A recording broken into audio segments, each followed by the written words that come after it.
Hello, hello, my friends. I have another dedicated review for these new upcoming Kringle candle reserve launches. Today we're going to be talking about caramel, cocoa, and toasted fluff. Now, before I get into the meat of this review, I do want to disclose that this candle was sent to me in PR from Kringle Candle for review. No, they are not sponsoring or paying for this video to be produced, but anytime I am talking specifically about an item that I received in PR, I do check off that paid promo box when I upload my YouTube content. So I did want to put that out there. Also, I'm doing a little bit of batch filming, and my wireless mic cut out on me when I had previously filmed this review. So I am not doing this review with a mic, so you might hear some background noise, and I am going to apologize for that. So now that we've gotten that out of the way, let's go ahead and talk about this fragrance. It is a 2-wick 100% soy large tumbler style vessel that we all know with Kringle Candle. The Reserve line uses this kind of transparent black jar and has a little bit more of a simplistic label to kind of, I would say, counteract what are usually a little bit more conceptual fragrances. So I pointed this out in my grilled PB&J review. However, one of the criticisms I have here for the packaging is that I feel like the label is a little bit not level. I don't know. I think the only reason I notice that is because I'm staring at this through a camera right now, and I have things that are showing me if things are level, and I'm like, that's not level, and neither was my grilled PB&J. Now, in fairness, I'm not sure if they were just trying to get these first pours out to the ambassadors quickly or not, because this candle was actually poured on May 21st, 2024. Like, they got them poured and got them shipped out, it seems like. So let's go ahead and talk about the fragrance notes on this candle. Top notes of caramel, sweet, mid notes of marshmallow and vanilla cream, base notes of chocolate and caramel. So what does my nose smell? All right, cold sniff, I will tell you that I definitely picked up the caramel note, but it's not an artificial caramel. It's very much like a buttery, kind of salty, not overly sweet or cloying type of caramel fragrance on cold. I did also detect some of that chocolate accord in there. And I will tell you that upon burn, the longer that you burn this candle, the more that chocolate note comes out. The mid notes of marshmallow and vanilla cream, I am going to tell you that they are there.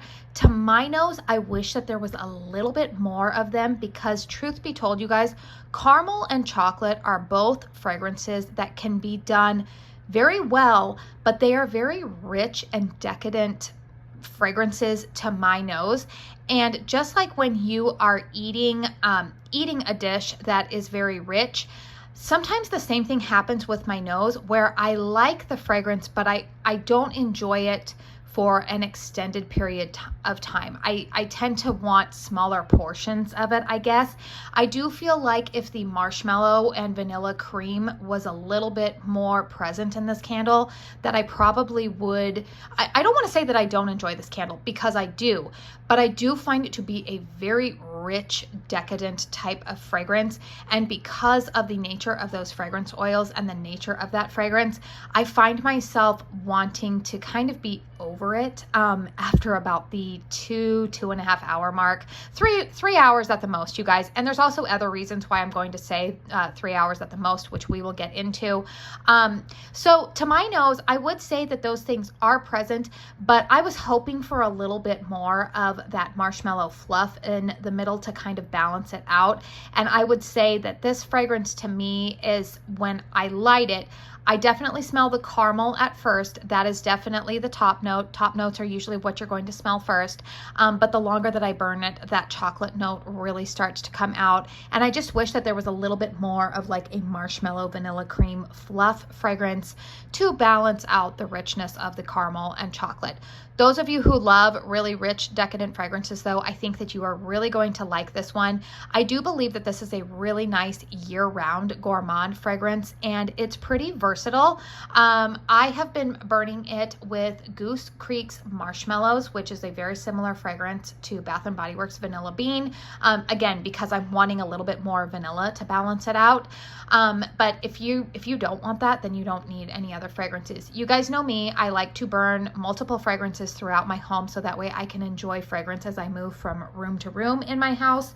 But if I want to make this fragrance a little bit more summery to me, I've also been burning it with, what's the other one? Homeworks Banana Daiquiri, or the Goose Creek Banana Palm Leaf. I think that's the other one I've been burning it with. So maybe if I get a little bit of banana mixed in with that chocolate and caramel, it gives me a little bit more of like a summer vibe.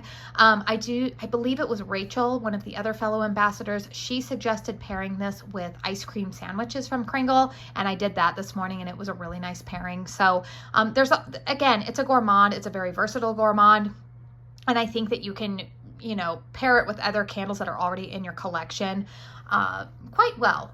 So let's go ahead and talk about the performance of this candle, because I touched on this in the grilled PB&J review, but this candle has been lit for about 35 minutes now, and you can see very strong, healthy flames. I am going to tell you guys, I am not usually somebody who is in the camp of wanting to trim my wicks, because I do believe a lot of the wicks that are supposedly self-trimming are self-trimming. But these ones, you guys, these are new wicks. They are thick and they burn hot. So I would highly suggest two things. Make sure you trim the wicks on these, especially between burns, and I would even suggest doing it upon the first burn. I know some brands don't like to do that, but I'm going to tell you that if you light this candle up without trimming the wicks beforehand, you're probably going to have to extinguish it about an hour and a half, 2 hours in, because those wicks are going to be making some flames. I mean, they are going to be some strong flames, and you're going to probably see quite a bit of carbon residue at the ends of the wicks.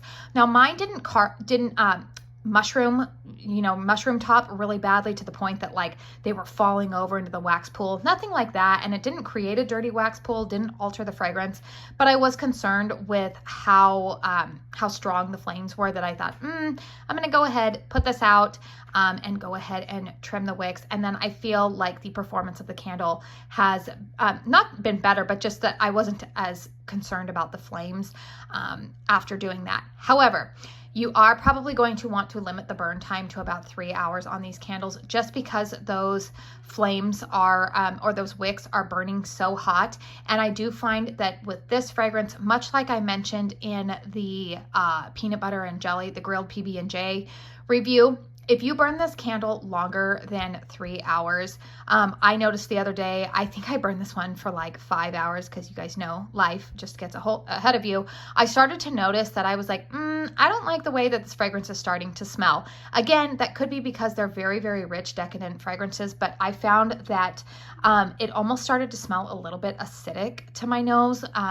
Again, I think that was because of the nature of the fragrance oils that are used to put together the scent that is being described here, combined with the really high heat of the flame and the wicks on this candle.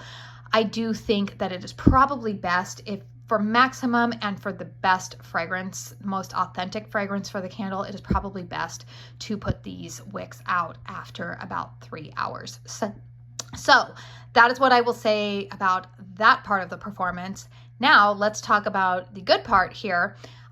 This candle, much like the grilled PB&J, very, very strong, you guys, in terms of strength and throw.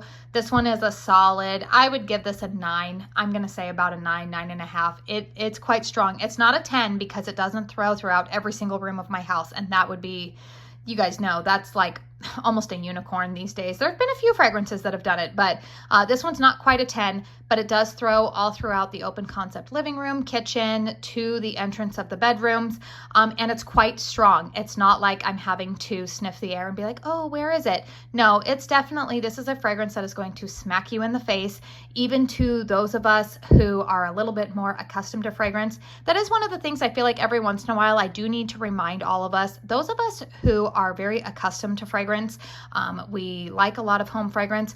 Our noses, because we are quote unquote used to fragrance, we may not be as sensitive to fragrance as somebody else who does not burn home fragrance or does not have any kind of home fragrance in their home or in their office space. So when they walk into our homes, fragrance might be a lot stronger to them than it is to us. So I do always want to put that out there. But granted, we purchase candles for ourselves and for us to enjoy, and you should be able to smell your candles. So I'm very happy to say that this one is quite strong. I would say that this candle and the grilled PB&J are probably the strongest performers when it comes to strength and throw. So if you're wanting a powerhouse fragrances, those are the two that I am going to recommend to you. These are also the two that I mentioned this in the grilled PB&J video, but I am not one to stoke FOMO. But if you have your heart set on this fragrance or the grilled PB&J, I have a strong suspicion, just based off of the history of Reserve Gourmand fragrances, those two are probably going to be the two that will likely sell out first. I'm calling it. I would probably, if I were a betting woman, I would probably be willing to place bets on that. So if you watch my review, if you watch other reviews or read other reviews over on Instagram, and you make up your mind that these are the two that you want to get, make sure you set your alarm for 12 p.m. Eastern Standard Time on Thursday, June 20th, because I have a feeling that they will sell out quickly.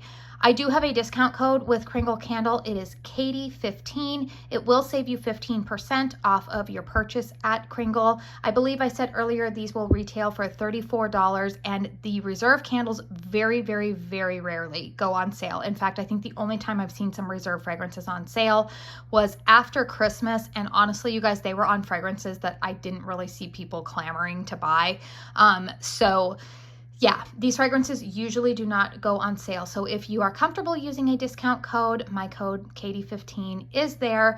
That is an affiliate code that is eligible for a commission. So please only use that if you are comfortable. But let me know in the comment box down below, is this a candle that you have your eye on? Did you find this review helpful? If so, give me some feedback. I always appreciate that. Please feel free to hit the thumbs up button if you enjoyed this video, if you liked it.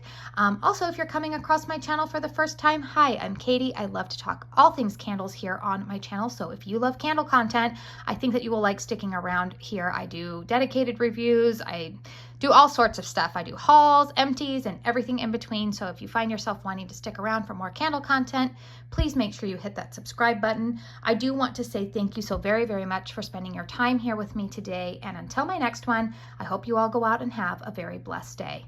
Bye.